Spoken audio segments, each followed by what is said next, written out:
Bismillahirrahmanirrahim. Assalamualaikum warahmatullahi wabarakatuh. Pemirsa gapai kemuliaan yang dirahmati Allah, proses ibadah haji membawa seseorang muslim untuk fokus sepenuhnya pada perintah Allah.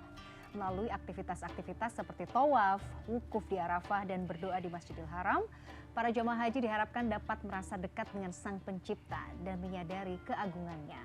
Ibadah haji bukan hanya sekedar memenuhi tuntutan syariat, tetapi juga momentum untuk mengambil pelajaran penting dari nilai-nilai haji, seperti persamaan, persaudaraan, ketauhidan, dan keikhlasan hanya kepada Allah Azza wa Jalla. Nah, pemirsa, di pagi yang baik ini kita akan sama-sama belajar terkait tema proses dan makna ritual haji. Untuk membahasnya sudah hadir bersama saya di studio, ada gurunda kita semua, Kiai Haji Muhammad Faiz. Assalamualaikum Pak Kiai. Waalaikumsalam warahmatullahi wabarakatuh.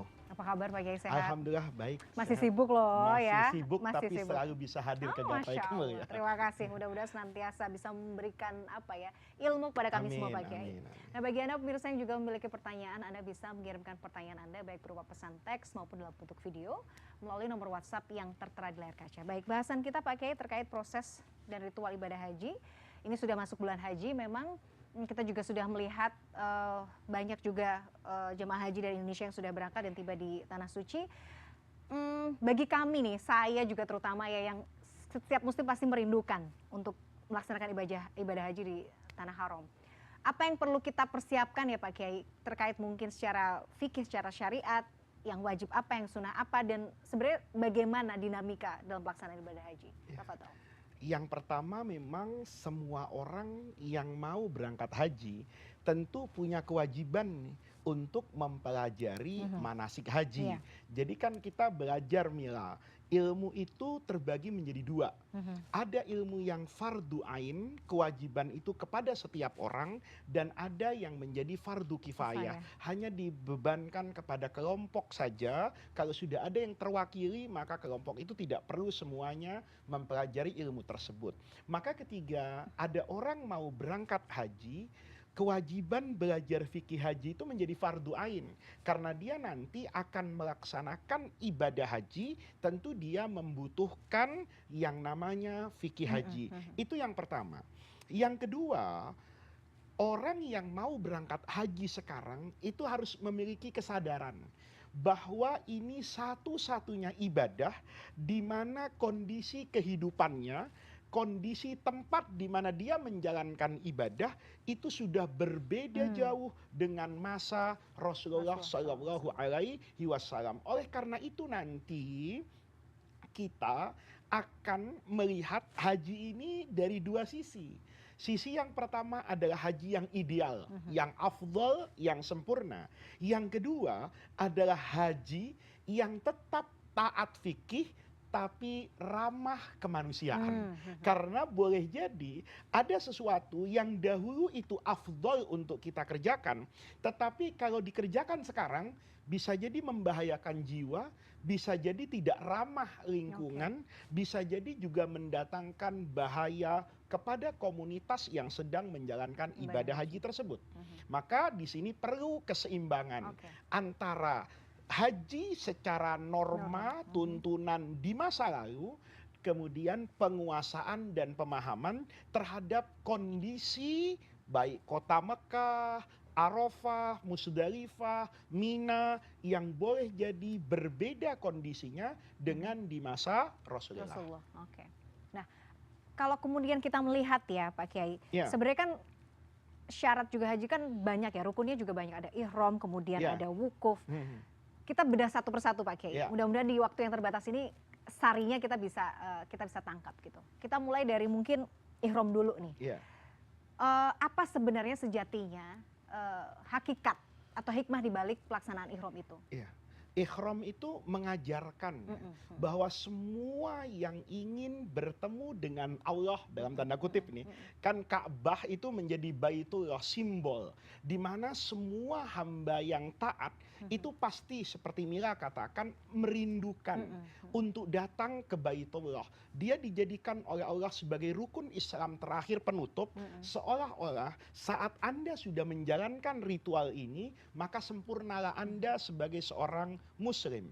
Oleh karena itu, ibadah haji itu simbol yang pertama digunakan adalah ihram, melepas pakaian yang sering dijadikan standar untuk menilai strata sosial seseorang. Iya, iya. Ketika misalnya orang itu datang dengan pakaian militer, maka dia adalah seorang tentara. Dia datang dengan baju polisi, dia datang dengan baju yang identik dengan kepemimpinan misalnya di dalam agama. Maka semua baju ini seringkali mendatangkan rasa kesombongan buat orang yang memakai itu. Nah, perintah haji mengatakan kalau ingin datang menghadap kepada Allah, datanglah dengan kerendahan hati. Jangan pernah merasa karena pakaianmu pakaian kiai, kemudian kamu merasa alim dari orang lain. Jangan karena pakaianmu identik dengan seorang penguasa, maka sifat penguasa itu tetap hadir di depan Ka'bah. Hilangkan itu semua, maka kamu akan bertemu dengan esensi ketuhanan ketika menjalankan ibadah haji. Oke, itu dimulainya pada saat kapan? Ihram itu dimulai tergantung dengan ibadah hajinya. Ibadah haji itu ada 3 sebetulnya. Tetapi yang satu ini sudah jarang orang melakukan karena harus membawa hewan. Jadi yang umum dilakukan oleh jemaah haji di dunia ini itu ada 2. Satu namanya haji ifrat, itu hanya haji saja. Ya. Yang kedua adalah haji tamattu, menggabungkan ibadah umroh dengan ibadah haji dalam satu perjalanan. Jadi para pemirsa, kalau kemudian seperti jemaah haji Indonesia reguler ini, kelompok yang pertama ini kan ke Madinah dulu. Maka nanti dia datang di kota Madinah itu tidak ada kaitan secara langsung dengan ibadah haji. Dia sedang berziarah ke makam Rasulullah, dia berziarah ke masjid Rasulullah, dia melihat kota Rasulullah. Itu biasanya di sana selama hampir 8 hari. Selesai itu mereka akan ke Mekah, melewati masjid yang disebut Dzul Hulaifah Bir Ali ini.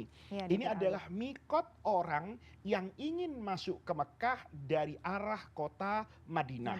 Jadi dari Bir Ali itulah dia kemudian melakukan niat umroh, bukan niat haji. Oh, jadi karena niat umroh dulu, karena haji masih haji nanti. tamattu, menggabungkan umroh dengan haji. Ini yang pertama. Kalau dia haji tamattu dari Dzulkhaifah, dia niat ke Mekah itu niatnya umroh.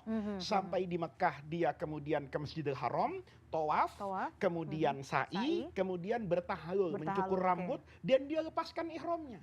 Berpakaian seperti biasa sampai nanti, ini yang ideal, tanggal 8 Zulhijjah.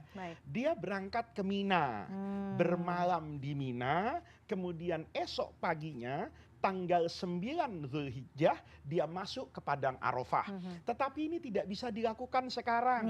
Karena jumlah jemaah haji itu jutaan. Tidak mungkin kemudian menggerakkan orang ke Mina, kemudian masuk bersama ke Arafah, kemudian nanti besoknya balik kembali ke Mina. Persiapannya tidak mudah untuk jutaan orang bergerak. Maka yang terjadi adalah langsung ke Arafah. Mereka masuk ke Arafah, ada yang dari tanggal 8 sebetulnya bermalam dia di Arafah. Ada yang masuk ke Arafah itu pagi-pagi, maka kemudian dia baru melakukan di sini nih. Kalau mau berangkat ke Arafah dari hotelnya, dia mengatakan labbaik Allahumma hajjan. Dia berniat haji sambil berihram. Ihramnya dari mana? Ya dari tempat tinggalnya, tidak dari mikot, karena dia sedang berhaji tamattu. Sampai di sini nih kewajiban dia untuk memulai haji. Sama dengan yang haji ifrat. Kalau yang haji ifrat, maka dia nanti datang ke Madinah kan berziarah. Nanti sampai di Masjid Dzul Hulaifah tadi, dia berniat haji. Labbaik Allahumma hajjan. Dia sampai di Mekah itu hanya punya kewajiban tawaf kudum saja. Tawaf saat dia datang ke depan Ka'bah, ya. Dia boleh sa'i, nanti waktu tawaf ifadah tidak perlu sa'i. Kalau dia belum sa'i nanti disatukan dengan tawaf ifadah. Resikonya dia akan selalu dalam keadaan ihram sampai tanggal 9 Zulhijjah itu nanti sampai selesai, sampai dia bertahlul dari Mina tanggal 10. Nah, tentu ini tidak dianjurkan untuk orang yang datang di Madinah awal, karena bisa jadi dia harus berihram 20 hari. Iya kan? Mungkin 8 hari tidak memungkinkan, rasanya berat. Ya, dan itu para pemirsa, meninggalkan sesuatu yang dalam pandangan mazhab Imam Syafi'i afdol, berhaji secara ifrat, itu untuk kemudahan. Itu bukan berarti kemudian dia tidak mendapatkan pahala yang sama dengan keafdolan itu. Dia bisa dapatkan pahala yang lebih lebih lagi. Mungkin karena berpakaian biasa, dia lebih mudah bergerak ke masjid, dia lebih banyak memperbanyak sholat berjamaah. Jadi itu tidak jadi masalah. Nanti orang-orang ini sama tanggal 9 dia ke Arafah, tapi sudah ihram, tidak perlu lagi niat. Dia tinggal bergerak saja. Nah, dari situ yang tamattu dengan ifrat sama. Wukuf di Arafah sampai kapan? Yang afdol sampai setelah maghrib. Nah, ini para pemirsa, fikihnya terbuka. Imam Ahmad itu berpendapat boleh orang wukuf itu dari habis subuh, nanti duhur dia udah selesai keluar dari Arafah, tinggal bayar dam, bayar kambing. Nah, Imam Syafi'i dengan Imam Malik mengatakan yang afdol itu menggabungkan siang dan malam. Nah, ini pembahasannya akan lebih detail di segmen berikutnya Pak Kiai. Kita harus jeda dulu. Pemirsa jangan kemana-mana, Gapai Kemuliaan masih akan kembali saat lagi. Tetaplah bersama kami.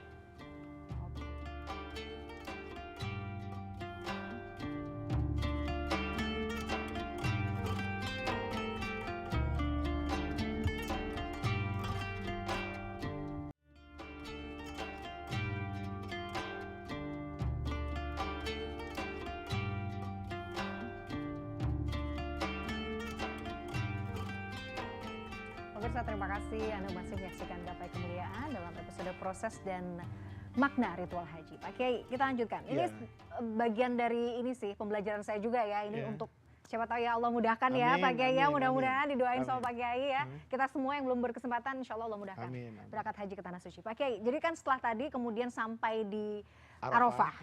Itu kan ada wukuf ya. Wukuf. Nah, saya ingat kemudian bahasan Pak Kiai yang sebelumnya pernah mengatakan bahwa wukuf itu kan istilahnya wakaf ya atau berhenti. Nah, kita akan bahas makna sebenarnya wukuf itu di sana seperti apa Pak Kiai? Arafah itu kan padang Arafah ya.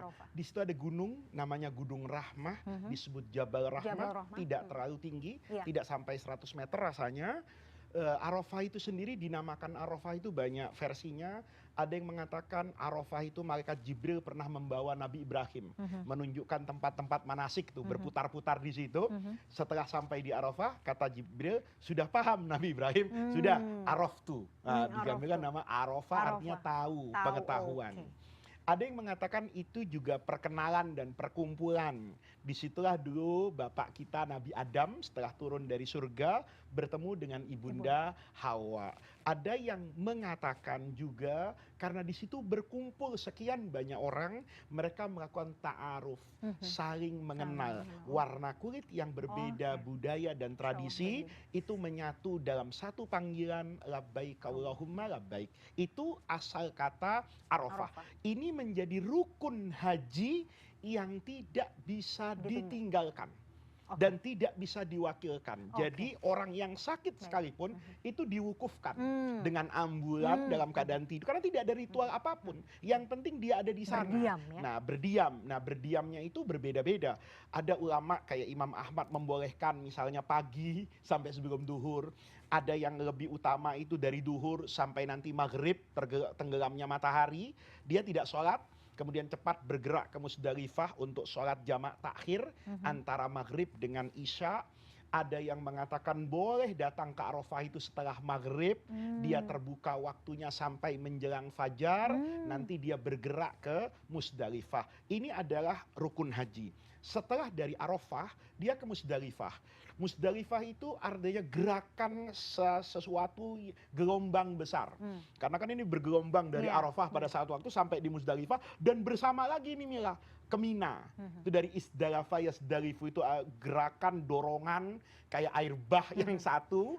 Itu di Musdalifah. Kalau dari Arafah kemudian ke Musdalifah itu jauh nggak sih? Enggak, dari Arafah ke Musdalifah itu kira-kira 4 kilometer atau sekian kilo. Saya pernah jalan kaki. Saya pernah dulu, ya tentu nggak sekarang ya, di tahun 93 saya melakukan ibadah haji itu berjalan kaki. Dan itu masih Arafah, suasananya lumayan masih lumayan tidak seramai dan sepadat sekarang. Ya? Mungkin jumlah jemaah haji hanya 1 juta orang. Sekarang berbanding dengan 3 juta orang. Nah, kemudian dari sana kita ke Musdalifah. Ini menurut mazhab Imam Syafi'i yang banyak dianut orang Indonesia itu hukumnya wajib.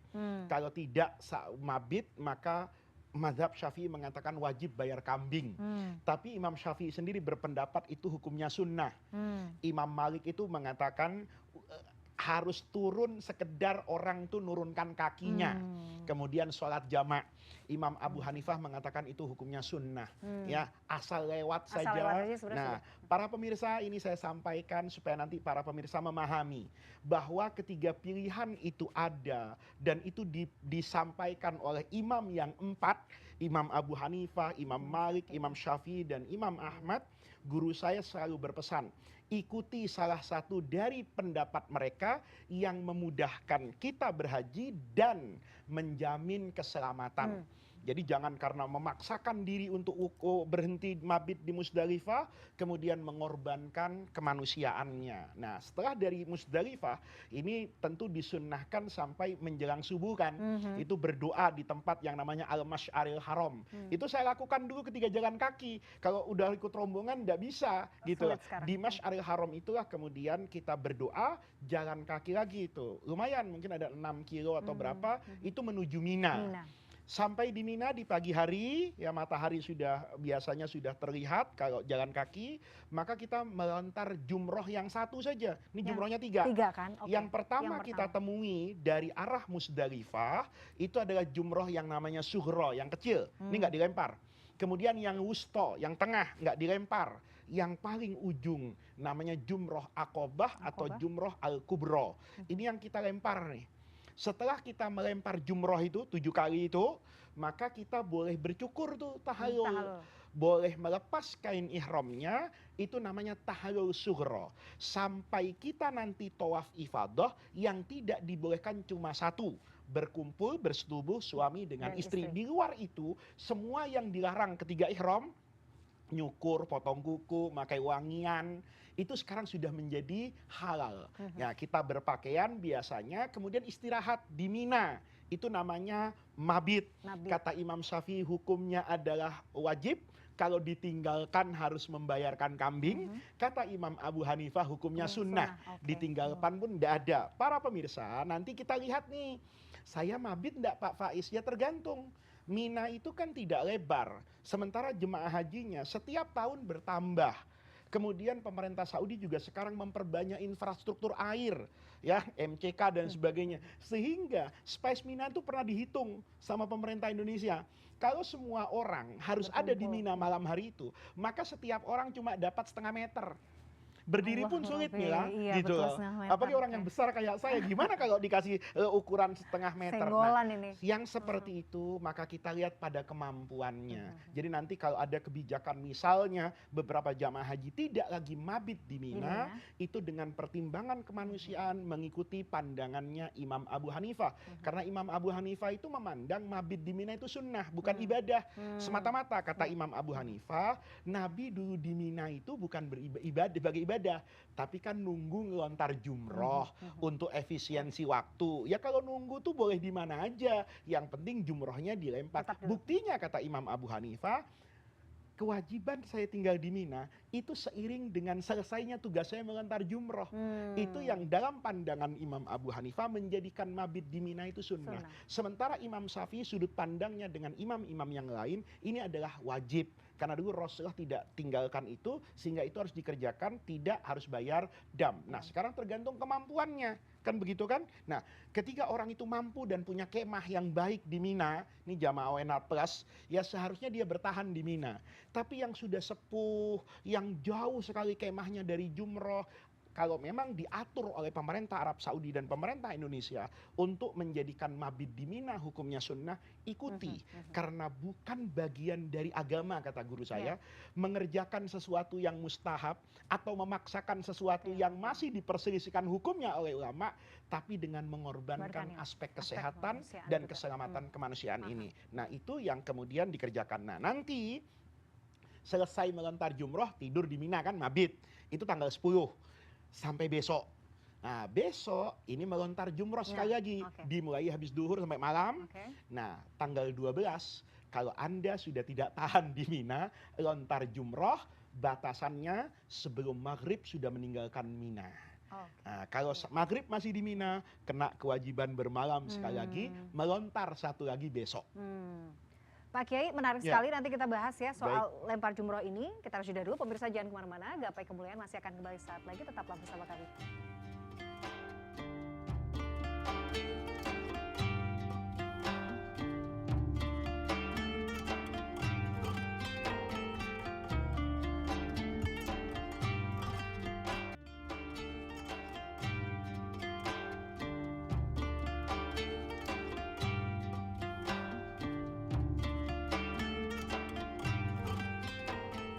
Ya, pemirsa, terima kasih Anda masih menyaksikan Gapai Kemuliaan dalam episode proses dan makna ritual haji. Pak Kiai tadi kan sebutkan jumroh ini menjadi satu hal rukun juga yang harus Iya. dilakukan.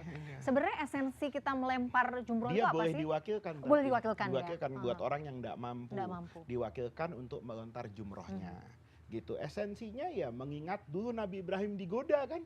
Oke. Ketika mau menyembelih anaknya, itu setan itu datang ke Nabi Ibrahim. Apa ndak sayang, apa ndak ini, digoda. Maka kemudian dijadikanlah tempat di mana dulu setan menggoda, itu simbol untuk kita lempar. Jadi sebetulnya setannya nggak mungkin udah nggak di situ lagi gitu. Tapi ini sebagai isyarat ya bahwa permusuhan abadi itu hanya antara manusia dengan setan. Lempar setan, bukan tetangga. Iya. Ya, lempar setan, bukan teman sendiri. Kalau Anda mau mengangkat apapun menjadi musuh, yang pantas Anda musuhi dalam hidup ini hanya setan. Kita kebalik. Kadang tetangga dimusuhi, setan diselingkuhi. Kadang-kadang keluarga dimusuhi, setan ditemani. Padahal itu esensinya agar mengingatkan manusia bahwa satu-satunya musuh dalam kehidupan itu hanya setan. Oke, jadi selesai kemudian melaksanakan jumroh akan lanjut Iya, ke tawaf ifadah. selesai, iya, tawaf ifadah atau melakukan tawaf ifadahnya di hari-hari Oh, itu. di hari-hari Kalau itu. dia punya kesempatan untuk datang ke Mekah, itu dia boleh melakukan tawaf ifadah. Yang buat orang haji tamattu tadi, tawafnya sepaket. Habis tawaf ifadah, kemudian sa'i. Selesai dari sa'i, selesai ibadah hajinya. Dia sudah tahallul besar itu, keluar dari ibadah hajinya. Nah, yang paling penting saya ingatkan juga, boleh nih, kalau nanti secara aturan lalu lintas dibagi nih tadi dari Arafah. Ada yang dari Arafah ke Musdalifah, kemudian Mina melontar. Ada yang dari Arafah, Musdalifah, kemudian ke Masjidil Haram. Atau dengan fikihnya Imam Abu Hanifah, dari Arafah langsung ke Masjidil Haram. Tawaf ifadah. Boleh, karena nanti untuk tahallul kecil tadi itu, sekedar boleh berpakaian, mandi, pakai wangi-wangian, itu hanya disyaratkan di dalam agama melakukan 2 dari 3 pekerjaan haji. 2 dari 3 pekerjaan haji. Apa pekerjaan itu? Wukuf, kemudian wukuf, ya, kemudian melontar jumroh, kemudian dia melakukan tahallul. Nih, melontar jumrohnya bisa diganti dengan tawaf ifadah. Jadi kalau nanti orang sudah melontar jumroh, dia boleh tahallul, belum tawaf ifadah, maka boleh dibalik. Orang tadi melakukan tawaf ifadah, bertahallul, kemudian melontar jumroh. Maka ketika melontar jumroh akobah yang kewajiban tanggal 10, itu orang ada 2 kostumnya itu. Ada yang ihram, berarti dari Arafah nih. Kalau nanti ngelihat yang sudah pakai baju, berarti dia tawaf ifadah dulu gitu loh, tapi belum melontar. Itu dua-duanya sama, karena dulu para sahabat ngomong sama Rasulullah, Nabi, saya sudah melontar tapi belum tawaf. Nabi, saya tawaf dulu baru melontar. Kata Nabi, kerjakan, dan itu tidak ada masalah. Pak Kiai, sebenarnya ada bedanya, tadi disebutkan tahallul ya. Tahallul umroh dengan tahallul haji itu ada? Sama ya. Bedanya, kalau tahallul umroh itu kan satu aja. Begitu dia bertahallul, maka boleh semuanya. Termasuk bersetubuh antara suami dengan istri. Kalau haji, kalau dia belum tahallul kubro, semua muharramat yang diharamkan ketika ihram, boleh dia lakukan kecuali dengan istrinya. Gitu loh. Dan ini para pemirsa juga harus hati-hati ya, kalau sampai nanti ada orang yang pernah bilang sama saya itu, entah bagaimana ceritanya, dia pulang ke Indonesia belum tawaf ifadah.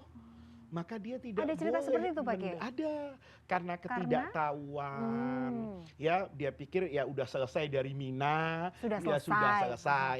Padahal dia belum tawaf ifadah. Dia santai-santai, tahu-tahu ada jadwal kepulangan. Sampai di Indonesia, baru tetangganya bercerita, "Kak, kita waktu dari Mina kemarin rombongan loh bersih ke Mekah untuk tawaf." Dia nanya, "Loh, tawaf apa?" katanya. Nah, ini para pemirsa pentingnya Untuk belajar ilmu. manasik secara baik dan benar. Jangan sampai nanti ada rukun haji yang tertinggal. Bukan sekedar hajinya yang tidak sah, tapi dosa dia bersetubuh dengan istrinya sampai dia tawaf ifadah. Makanya tawaf ifadah ini tidak dibatasi oleh waktu. Gitu loh. Jadi kalau misalnya orang itu pulang, misalnya capek dari haji, Iya, mau istirahat dulu. dia seorang menteri punya fasilitas, dia pulang aja ke Indonesia. Nggak apa-apa, asal jangan dekati istrinya. Nanti kapan dia punya waktu, dia datang ke Mekah hanya untuk tawaf ifadah. Hanya untuk tawaf itu ifadah. sah saja haji. Oke, jadi itu ya. Iya. Oke. Jadi penting. Nah, kondisinya kalau seperti itu nih Pak Kiai. Misalnya udah terlupa, aduh nggak, berarti kan gimana ya? Tidak memenuhi rukun haji nih sebenarnya. Tidak sah haji. Berarti harus diulang atau diulang tawaf ifadahnya saja kan, persoalannya kan dia hanya tidak tawaf ifadah. Jadi tinggal dia datang saja untuk tawaf. Saya pikir diulang lagi dari awal misalnya. Enggak. Nah, nanti kasusnya Mila itu sebetulnya tawaf ifadah yang banyak kita resikonya itu perempuan. Kalau dia haid. Nah, sementara jadwal kepulangannya itu yang pertama. Dia tunggu nih, sudah selesai dari semua ibadah haji. Tapi dia masih haid juga. Kan dia tidak boleh sejatinya melakukan tawaf ifadah. Tapi kalau dia pulang tidak tawaf ifadah, ya bisa marah-marah suaminya. Karena tidak boleh digauli. Nah, yang seperti ini makhrajnya. Ini tentu berbeda dengan kehidupan di masa Nabi. Masa Nabi itu nggak ada kloter, nggak ada rombongan. Orang yang haid bebas saja, tunggu saja sampai selesai haidnya. Tapi hari ini ada permasalahan tempat, misalnya ada permasalahan kursi pesawat yang tidak mudah ditukar-tukar, ya ada proses imigrasi dan sebagainya. Maka ulama berijtihad, ya. Guru saya dulu berfatwa, dia pakai pembalut yang rapat, yang dipastikan tidak ada darah yang akan mengotori tempat tawaf. Kemudian dia masuk ke dalam Masjidil Haram hanya sebatas untuk tawaf. Nggak ada acara selfie, ya, nggak ada acara istirahat, leha-leha, nggak boleh. Begitu selesai tawaf 7 kali, maka dia keluar dari Masjidil Haram. Itu salah satu ya, kemudahan dan itu Anda tanya, apa dalilnya Pak Faiz? Dalilnya itu terbuka. Anda bisa setuju dan bisa tidak setuju dengan dalil yang saya sampaikan. Tapi persoalannya, saya melihat realita orang ini secara dohir tidak mungkin dia bisa balik ke Mekah lagi. Biayanya atau faktor yang lain yang kita tidak bisa tahu, ya. Oleh karena itu sebaiknya ambil fatwa yang memungkinkan ini. Sekalipun ada ulama kemudian menambahkan nih, harus berkorban unta sebagai dendanya. Saya mengatakan kalau Anda punya uang yang banyak, ambil semua pendapat ulama. Tetapi kalau Anda tidak punya kemampuan itu, Anda yakin Allah tidak akan pernah membebani kewajiban di luar kemampuannya. Selama masih ada ulama yang berfatwa seperti itu. Masya Allah, Pak Kiai banyak bahasannya, tiba-tiba kepala saya jadi penuh ya, tapi insya Allah dengan waktu yang terbatas ini mudah-mudahan sari-sarinya kita bisa tangkap ya. Nanti kalau ada waktu memang kita bisa bahas lebih detail lagi. Sekali lagi terima kasih ilmunya terkait ritual dan proses haji ini Pak Kiai. Pemirsa, tidak terasa usai sudah jumpa kita kali ini dalam program Gapai Kemuliaan. Semoga kajian hari ini membawa manfaat, membawa kebaikan dan juga menjadi wasilah bagi kita semua untuk menjadi hamba Allah yang jauh lebih bertakwa. Amin ya rabbal alamin. Semoga Allah senantiasa mudahkan kita semua dalam menuntut ilmu agama. Saya Meladia Rahma dan juga Kiai Haji Muhammad Faiz undur diri. Terima kasih atas perhatian Anda. Wabillahi taufiq wal hidayah. Wassalamualaikum warahmatullahi wabarakatuh.